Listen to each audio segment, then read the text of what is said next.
આગળ સમાચારમાં વાત કરીએ તો સમાચાર સામે આવી રહ્યા છે। સમાચાર પ્રાપ્ત થયા છે જેમાં મુંબઈ 26/11 હુમલાના આરોપીના પ્રત્યાર્પણ અંગે ટ્રમ્પની મોટી જાહેરાત।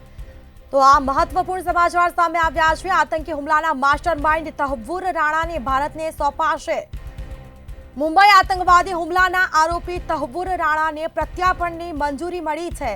પ્રધાનમંત્રી નરેન્દ્ર મોદીની હાજરીમાં ડોનાલ્ડ ટ્રમ્પે વિધિવત આ જાહેરાત કરી છે।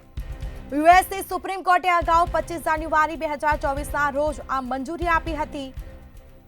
આ સાથે જ પરંતુ સજા સામેની તેની સમીક્ષા અરજી કોર્ટે ફગાવી દીધી હતી। તો વર્ષ 2009માં FBI દ્વારા કરવામાં આવી હતી તહવ્વુર રાણાની ધરપકડ, જેમાં આરોપી તહવ્વુર રાણા હાલ લોસ એન્જલ્સ જેલમાં બંધ છે।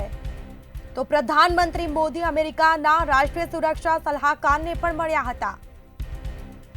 મુંબઈ આતંકવાદી હુમલાના આરોપી તહવ્વુર રાણાને પ્રત્યાર્પણની મંજૂરી મળી છે। તો મુંબઈ 26/11 હુમલાના આરોપીના પ્રત્યાર્પણ અંગે ટ્રમ્પની મોટી જાહેરાત। તો આ મોટી જાહેરાત કરાઈ છે। આતંકી હુમલાના માસ્ટરમાઇન્ડ તહવ્વુર રાણાને ભારતને સોંપાશે। તો આરોપીને ભારત લાવવામાં આવશે। આ મંજૂરી મળી છે, આ જાહેરાત કરવામાં આવી છે। પ્રધાનમંત્રી નરેન્દ્ર મોદીની હાજરીમાં ડોનાલ્ડ ટ્રમ્પે વિધિવત જાહેરાત કરી હતી। યુએસની સુપ્રીમ કોર્ટે અગાઉ 25 જાન્યુઆરી 2024ના રોજ મંજૂરી આપી।